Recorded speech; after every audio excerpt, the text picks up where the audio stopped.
We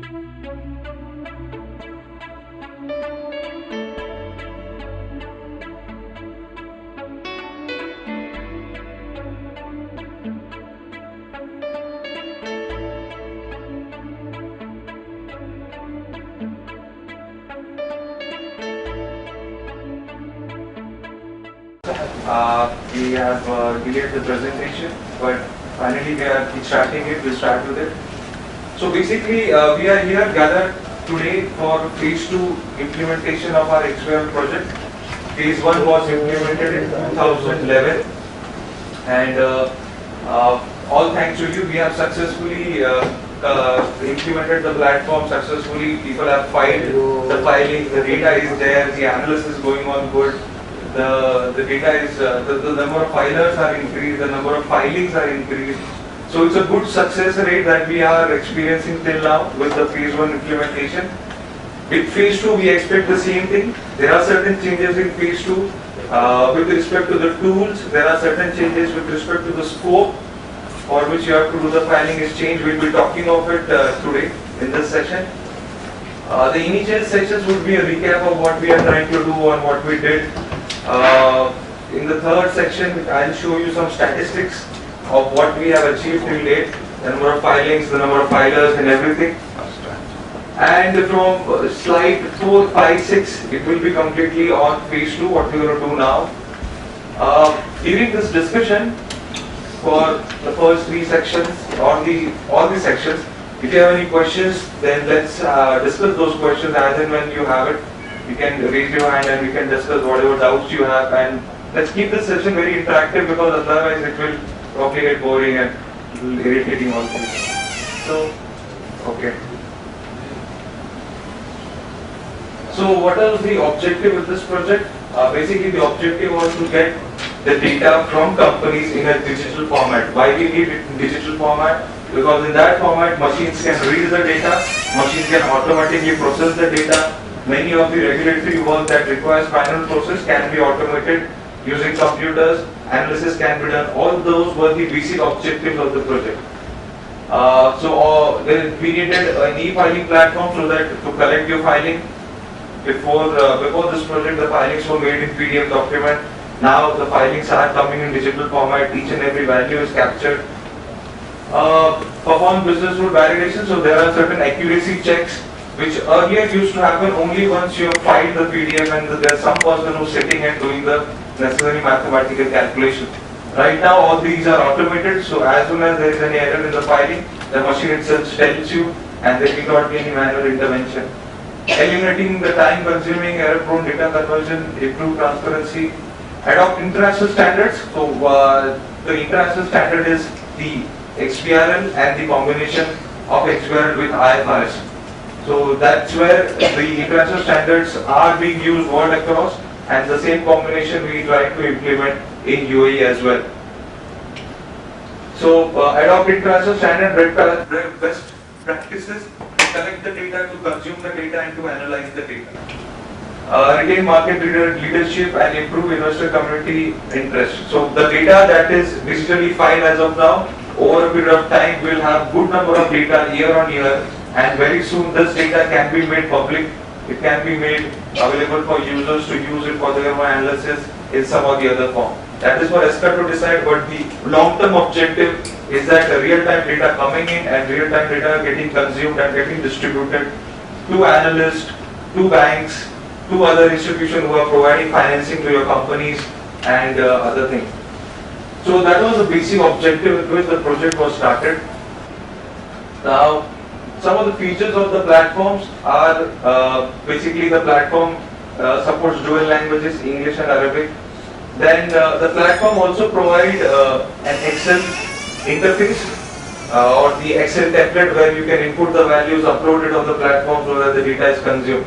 So that is one of the features, and that Excel is free of cost, available so that anybody can download and fill the data. Email confirmation alerts, which is basic in every software, every platform, so that's already built in. Whenever, whatever activity you do on this platform, an email alerts and confirmation will be sent out in real time. Login based workflow, as you must have already experienced, there are user roles. some users to create the file, some users to review the file, some users to approve the file. So all those user roles are also provided in it. Regulator Exchange can design, manage template, web and Excel based rendering, so you can see your filing on Excel and on web also, how the digital filing that we have created looks and how it can be verified by the regulator. Auto validation based on taxonomy. So taxonomy is nothing but a set of concepts that are there in your filing, and those concepts we create in an XBRL jargon term, we call it taxonomy. So that's the taxonomy that we have created, and the data can be downloaded in Excel or PDF in whatever form that you want to available in this platform. So just a theory of the features and the objective of the platform. Here again, what is the architecture? So as I said, there are two important components to this platform. One is the Excel component, the other is the server component. This server component is at the ESCA premises, and ADX and DFM are in control of it. iFile client is the Excel based tool that is available free of cost for you to download, fill in the data. You can install it on your laptops or PCs. So this is a client-based tool which is to be installed at every individual place where the filing is to be made, and this is web-based, which you can access through internet and to check and approve and view your filings that you have made. Some features of it: client is Excel-based, it's template-driven. It also supports dual languages, English and Arabic. So if you want to convert and shift the languages, you can do that. In this Excel sheet, the validation and the arithmetical checks are already built in. So all the mathematical calculations are already saved, pre-saved in the Excel. So you need not calculate the total; it will calculate on its own. Some of the values that needs to be constant across all the statements are also provided in the Excel. So if you try to put a wrong number for the same concept in some other sheet, it will throw the validation error, and you can correct right then and there. So these problems we were facing when before the system was implemented, where PDF was there and we were identifying that the values are different for the same concept in different statements for some of the companies. So that kind of validation is now automated. This Excel-based utility generates a zip file. So that zip file is your filing which you have to upload on the platform, and for necessary approvals to happen. Print options, login based workflow. The server level is mostly what you see on the web, not on the Excel, but what you see on the web. You log into the platform, there you can view the filing that is made by you or by your subordinate. You can check the filing, approve or reject the filing. In this workflow, we have also included auditors to review and approve your filings. So you can see what auditors have approved, whether auditors have reviewed, whether any comments are provided by auditors in the platform. It also supports dual languages, as you must have already seen, and it also shows whether your filing is late or delayed and all the dates that are there. So in this, there would be some suggestions when, since you have now you are now using these tools and the web platform for like 3 years now, you must be having some suggestions, some changes that you might want. So you can obviously list it down and send it to us, and we'll take it as a recommendation for internal discussion, and probably your next release of platform will have those advanced features or new features that you wish to have in the platform. So that's some inputs that we would require from you. So if you have any inputs, do share it with us on our email. Now, so basically the architecture of the platform is such where you have to download the Excel. Okay, the Excel template you have to download, which includes your taxonomy. Then you have to generate a file. That generated file has to be uploaded in the platform. And within the platform, we have admin module to check the user role, validation engine, distribution engine is to distribute it amongst the various stakeholders within SCA. Report viewers for you to view the reports, to check the reports. Compliance engines, ad hoc report engine, financial report viewer. So this viewer will work for all the three exchanges, all the three regulators basically, ADX, DFM and SCA. Now one important thing here you have to see is that once you upload your filing, that doesn't mean that your filing is submitted. You are just uploading it to the system, but the filing is legally not submitted to the regulator. So once you upload it, it's just for your admin module or your users, your super users, that is your authorities to review and check, for auditors to review and check. Only once auditor has approved your filing and then the company super user, that is the ultimate user at the company level approves it, then the filing is legally submitted to the regulator. So that's the workflow. That's the clarification that we would need to have. So what you have to do with the Excel, the iFile client, you have to download it, you have to install, enter the data, generate a zip file. That zip file you have to upload it on the website, and once you upload it on the platform, you will receive an email confirmation for the same. The Excel sheet supports multiple languages. It has got automation, automated validations already done. There are certain things which you can extend in that template. Some concepts you can extend, but that is also restricted to some level, because if we allow users to add their own specific concepts throughout the template, then the standardization objective is lost. We might not have a standardized concept and standardized filings for all the sectors and all the companies. So to avoid that, we have restricted the extension to certain level. Only to certain aspects of the filing you are allowed to extend. Obviously, to use a template, you need not understand XBRL in depth. You can have basic understanding, a theory understanding of XBRL. With that, you should be able to use this template. So these are the few features of the iFile client, the Excel template that we have provided. These are the requirements of the software. During our previous implementation, the phase 1 implementation, there were a lot of queries that the tool was not getting installed at some desktops, some laptops. There were some problems with those. So that's why we have put up this slide where we provide the system configuration. So before installing, do check you have at least some of them. And if you have them, then you should not have any problem installing that tool. And it should just install it as quickly as possible and as comfortable as possible. So minimum requirement, I think these are the basic configuration that is required. In Office 2003, Microsoft itself has removed the support for Microsoft Office 2003. So this tool doesn't support Microsoft Office 2003. So that's very important for all of us to know. Since Microsoft itself don't support it, so that's why whatever we built on top of the Excel that they have provided will always have problems, will always have errors in its processing. So that's why we have also discontinued supporting 2003. But 2007, Office 2010, then 13 we are supporting. Visual Studio, this thing is already installed in the installer, so installer will always check whether this is there or no.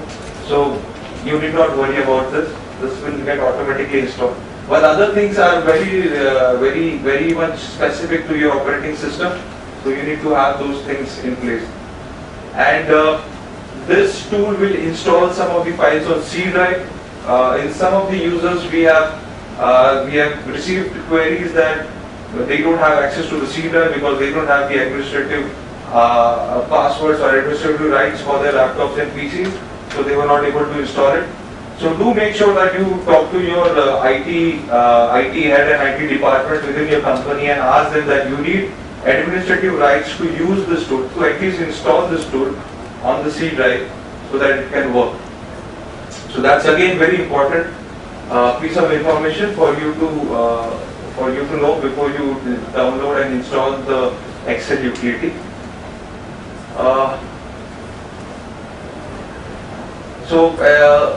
Now we go to the basics of XBRL. This we had already discussed during our phase 2 implementation. I'll just identify a few of the important points from it so that it can be a good recap for us to understand what we are doing and how it is being done. So what is XBRL? So XBRL is basically a machine readable language. It's all a universe of codes, or a universe of various protocols and hard codes and whatever stuff that is there. It's not human readable, but it's machine understandable. So that's the difference. It's a machine understandable readable language which is dedicated for business reporting concepts. So what are business reporting concepts? Your assets, your liabilities, your profits, your transactions, and your expenses, your incomes. All those are business reporting concepts. And this language is dedicated to read and understand what these concepts means and how these concepts are to be treated during analysis or during any kind of consumption that is happening. So this is a language, a machine readable language dedicated for business reporting, which can be extended by the users so that their own concept can also come in. So when I was talking of extensions in the previous slide, so that aspect is coming from this particular part of the whole XBRL architecture. So it's a language which is dedicated for business reporting concepts. So this language will already contain some of the accounting concepts and business reporting concepts in the taxonomy, in the XBRL file. But on top of that, you can also add your own concepts using some of the recommended tools, and those concepts will also form part of the whole architecture, and machines will be able to read whatever you have extended. But this is restricted to some extent because this particular aspect of XBRL actually impacts the standardization objective that we want to have in this. So XBRL is a language for business reporting concepts, and it can be extended by the users. So it is not an accounting standard, it is not a particular applications, or it is not a particular, any automated thing. It is a language like you have .NET, Java and other stuff, HTML, XML. It's a similar language, and based on this language there are tools which read this kind of XML file and these codes and show you what is exactly it is supposed to show. So it's a language, machine readable language. So what it does is, suppose I take an example of this particular statement. You have your concepts and amounts and other things provided in this statement. This is a very common statement that we prepare in our financial report. So what we do in XBRL is we take each and every value. Suppose in this example we are taking 8,000. We take each and every value, and with that value we identify the name of the company, the year for which it is reported, the currency, the level of rounding, the concept, what is that concept, where it is coming, the calculation of that concept is identified. We also identify some validations, whether this should be more than 0, whether this should be negative, whether this should be same with some other concept in some other statement. This is coming from which accounting standards, and the labels, whether multiple languages it can support.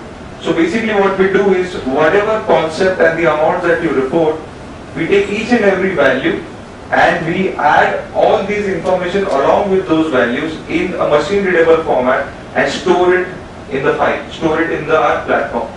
So what happens is, next time when the machine has to extract 8,000, it will extract all these, and these work as filters to identify the concept to do the analysis. We have filters on Excel, so we can filter it and then we can identify our specific concept. Similar things are done using these characteristics of 8,000.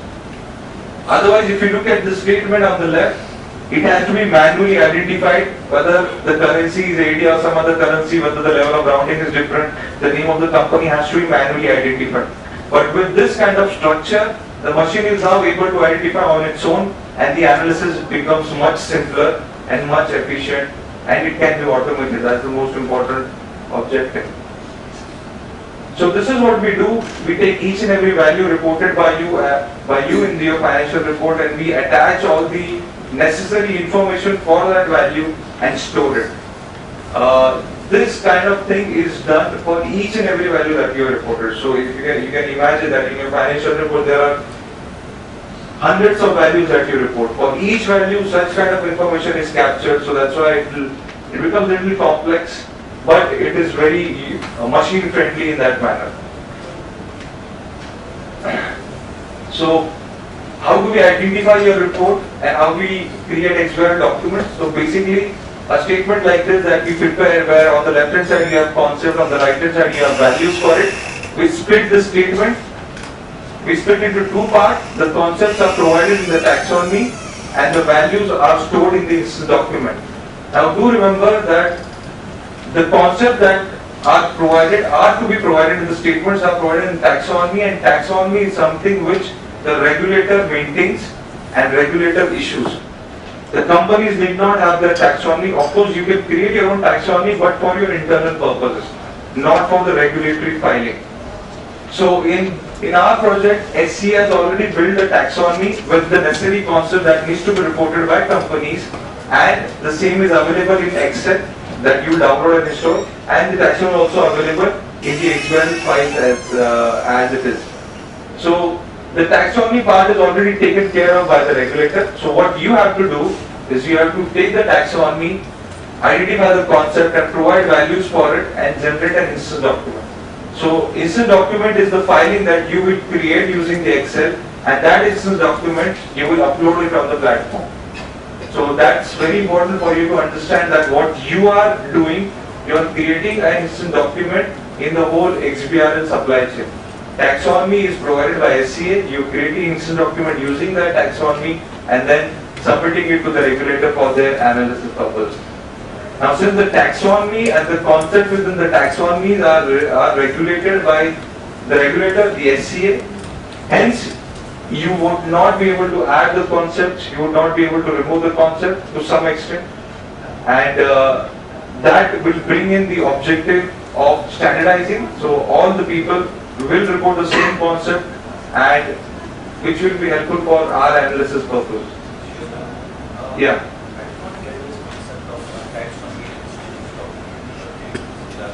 Okay. So when we talk of XBRL, there are two major components of XBRL.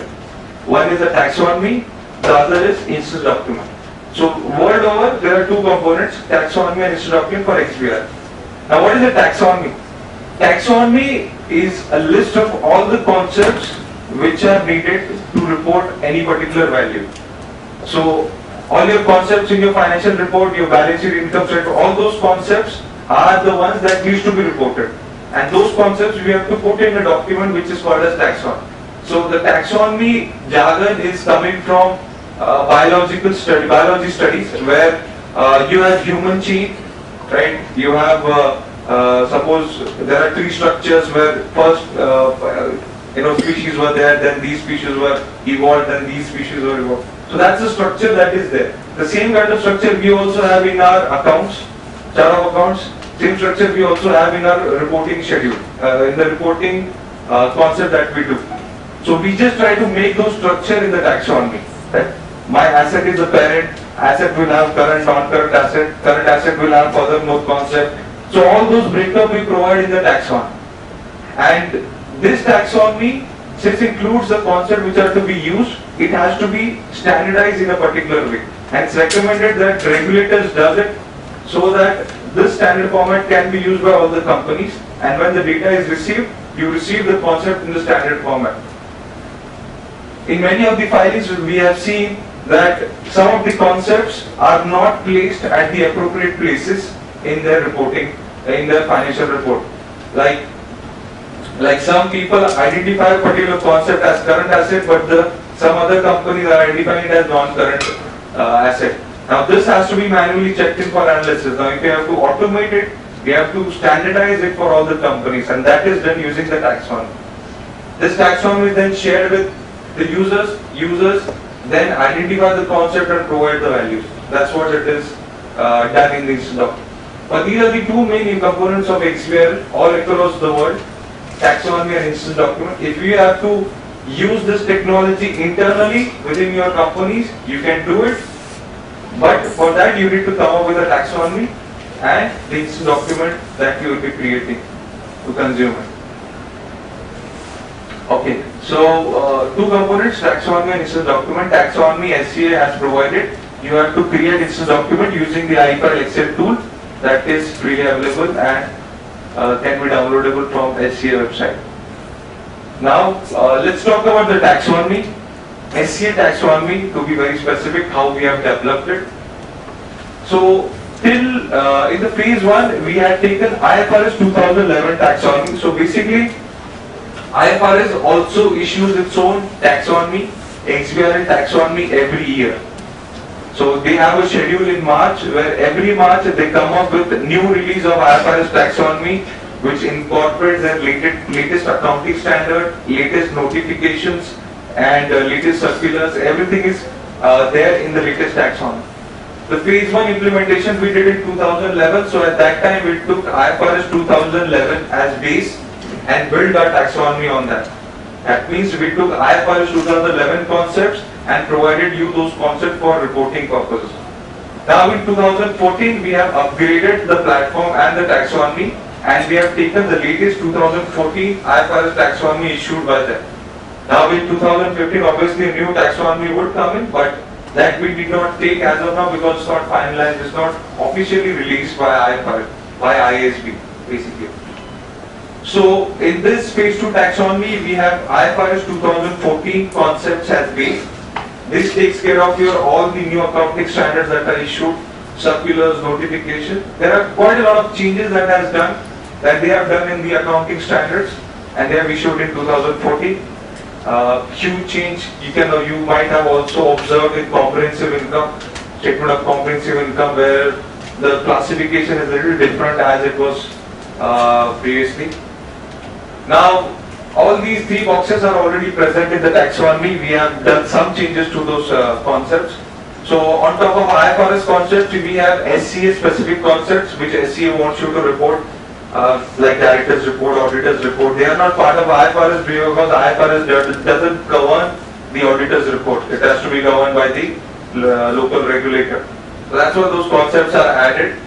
Then we have added the industry extensions. So means some of the concepts that are commonly reported by all the companies in a particular sector, but it need not be specifically mentioned in IFRS, like oil and exploration asset or oil and exploration expenses or income is standardized across all the companies into energy sector, but it is not specifically mentioned in IFRS.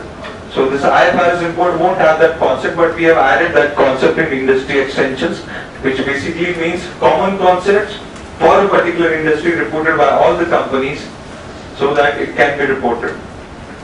Then company specific extensions, again those extensions which you can add.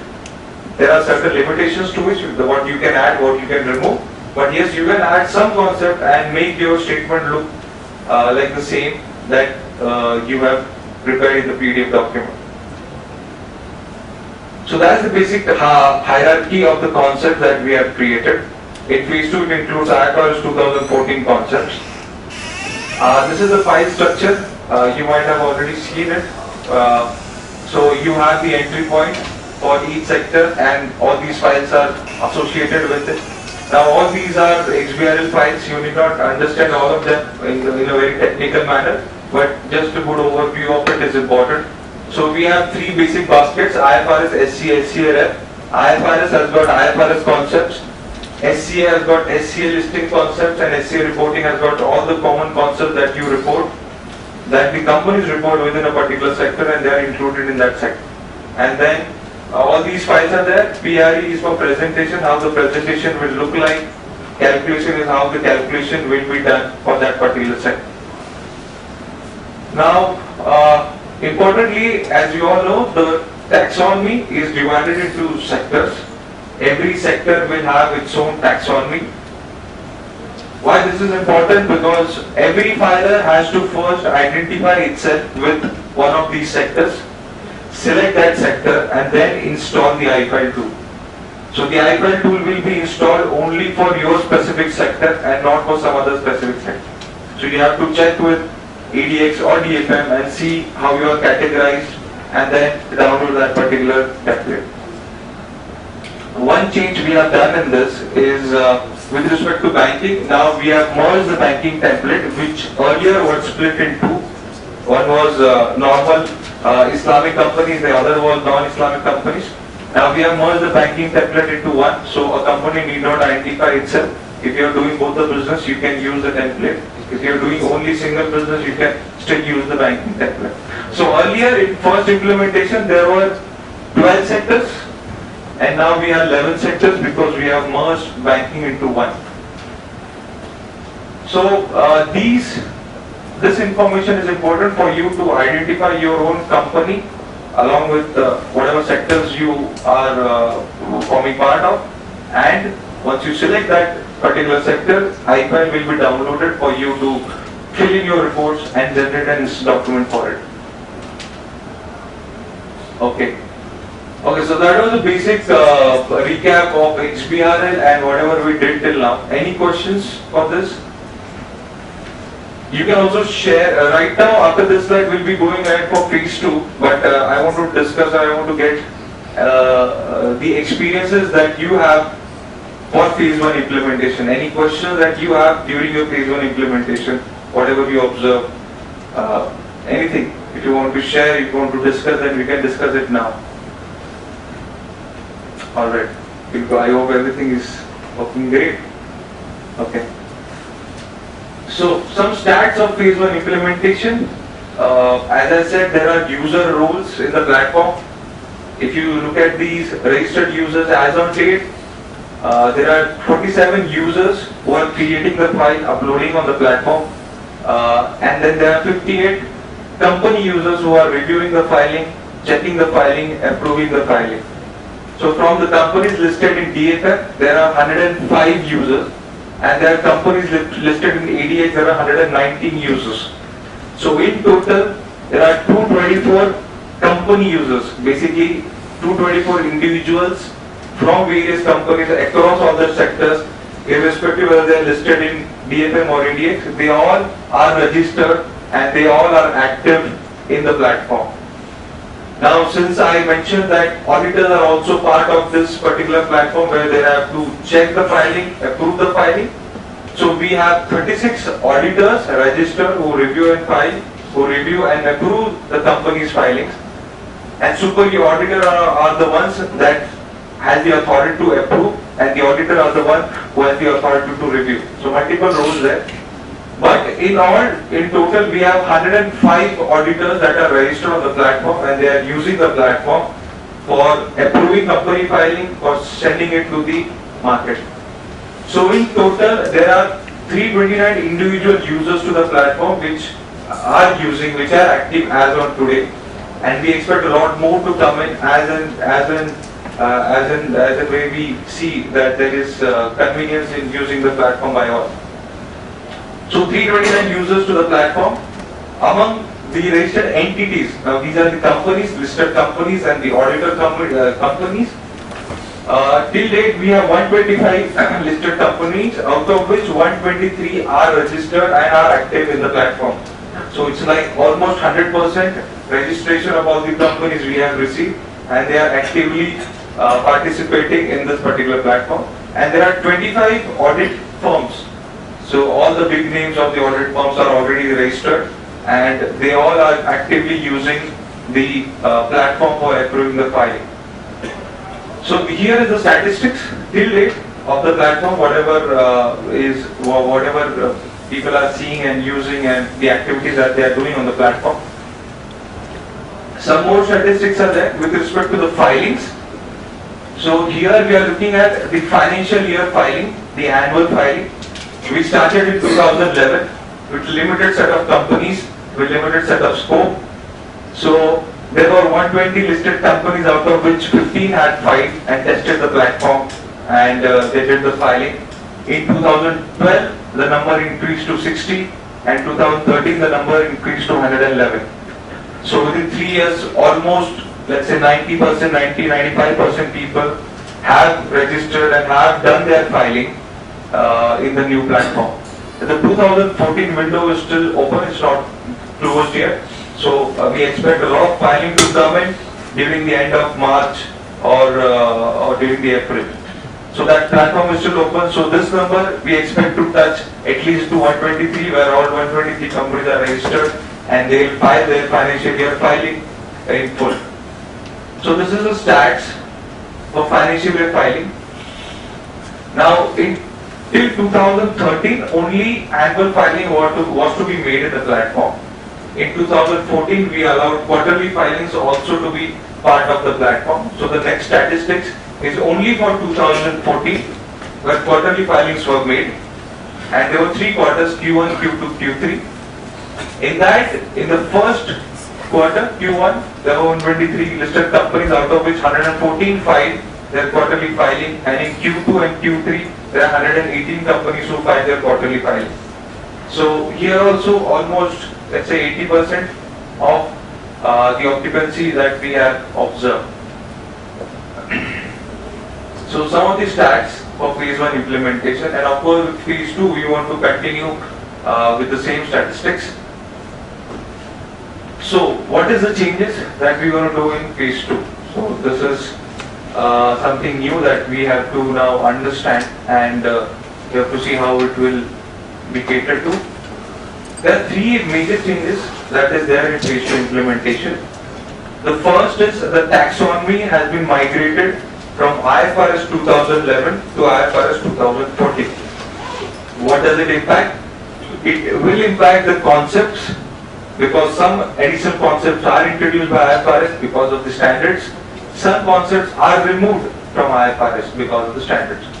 So that's where you will be impacted. Some hierarchies have also changed in IFRS, so that will also impact the way you have created your filing. If you have already catering to the latest IFRS standards issued as of 2014, it would be similar to the taxonomy that is there in IFRS template. But if you are complying to some other accounting standards or some other version of IFRS, then some adjustments you'll have to do while filing, making your filing with this platform. Okay, so the impact of revision of UAE taxonomy is that some concepts are newly introduced, some concepts which were old are deleted, some hierarchies are changed, so that you will have to look into while filing, while doing the filing. Now, revised scope of filing financial statements. So earlier, for the last 3 years, we had only income statement and balance sheet to be filed. So just two statements that needs to be filed. Other statements were obviously available for you to file, but that was available on voluntary basis. Going ahead in phase 2, what we need is not only those two statements, but other statements like your cash flow, your statement of changes in equity, your comprehensive income, your notes. So the scope has increased pretty much in that manner. I'll show you what is the actual scope in a very graphical manner so that you can identify. So that's a major change of filing, where not only two statements, but we have to now cater to other statements as well for filing.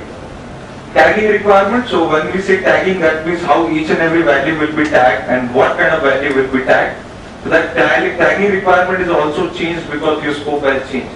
So when I say cash flow has to be tagged, so you have to see that all the concepts that are there in your cash flow statement, you have to identify and tag it in the statement that is provided in the IFRS template. So the tagging requirement has also changed. However, to automate this to some extent, I'll say semi-automated to some extent, we have come up with a new feature in iPad which I'll demonstrate to you. It will reduce some amount of time for creating a digital document for you guys. The more you get used to that kind of features, the more convenient it would be you for generating the filing. So as I said, what we did, what changes we did in IFRS when upgrading to IFRS 2014 taxonomy is that addition of concepts pertaining to new accounting standard, including of some more common reporting concepts that we have identified during these 3 years. They are identified in the annual reports of the filing of the companies, and we have added those concepts in the taxonomy. Removal of existing concepts from taxonomy because they have impacted the change in accounting standard, or IFRS has already included those concepts, so we have removed it from our side. And some of the suggestions that we have received from the listed companies on the concepts, we have made those necessary changes. So here also this point is very important. So whatever you are observing with respect to using the template and the concepts, be it for the concept, be it for platform, be it for anything regarding the platform, do share your suggestions, do share your recommendations, and we'll take up those suggestions and recommendations in the next phase when we are upgrading the platform, upgrading the taxonomy. So feedback, whatever we received from companies and from the steering committee in the SCA, we have added those concepts in the taxonomy. Some of the labels have also changed because the standard changed. IFRS changed those labels. We also changed some of the English and Arabic labels, so the labels are also changed. So this is the activity that we took for upgrading our taxonomy to IFRS 2014 taxonomy. Now this is the revised scope of filing. I hope it is visible at the back. So basically, if you look at this statement, you have all the statements that you file within your annual report or quarterly report. We have divided the statements into three parts. Disclosure, basic disclosure as required by SCA. Statements as prepared by IFRS, so it includes your balance sheet, both the methods. You have to identify your own method that you are following and then report the value. Sub-classification is the details of balance sheet. Income statement, both the method. Analysis of income statement, comprehensive income, cash flow, changes in equity, and statement of net assets. So these are the statements created by using IFRS standards. So these are two classification, and the third classification is the notes that we prepare in our annual report or in the quarterly filing. So all the notes are covered in our IFRS taxonomy already. We have taken the IFRS taxonomy as it is, and all the notes are available for you to report. Now let's talk about the scope.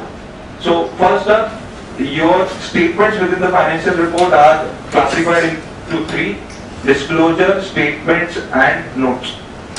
Now in phase one, the scope of filing was only this much. Whatever green tick that you see now, the green check that you see now. You have to report the balance sheet, any of the method. You have to report the details of balance sheet. You have to report the income statement, any of the method, and details of income statement, along with the filing information, which is basic to identify your own company, your own filing period, and everything. This was the scope of phase one filing, where basic statements were there, and the other things were not available as a mandatory thing. It was voluntary basis. And any which ways, if you look at the notes, not everyone prepares all notes. Like some of the notes for agriculture is not required for any other sector, but the sector that is doing into, that is having common stock and everything, they are required to report it, but not all. So the concepts are optional. If you prepare it, you can tag it. If you're not preparing it, don't tag it. But the statements are mandatory. Out of those mandatory also, only these much was allowed to file. But when we come to scope of filing for phase 2, you see all the checks are there, which includes your disclosure, statements, and notes. Here, then you have to identify whatever you are reporting in your financial report. You have to see how that information is provided in the Excel template that you have downloaded, and then tag that information. The information that is shown here but not provided in your audited report, you need not then tag it. You can keep it as it is.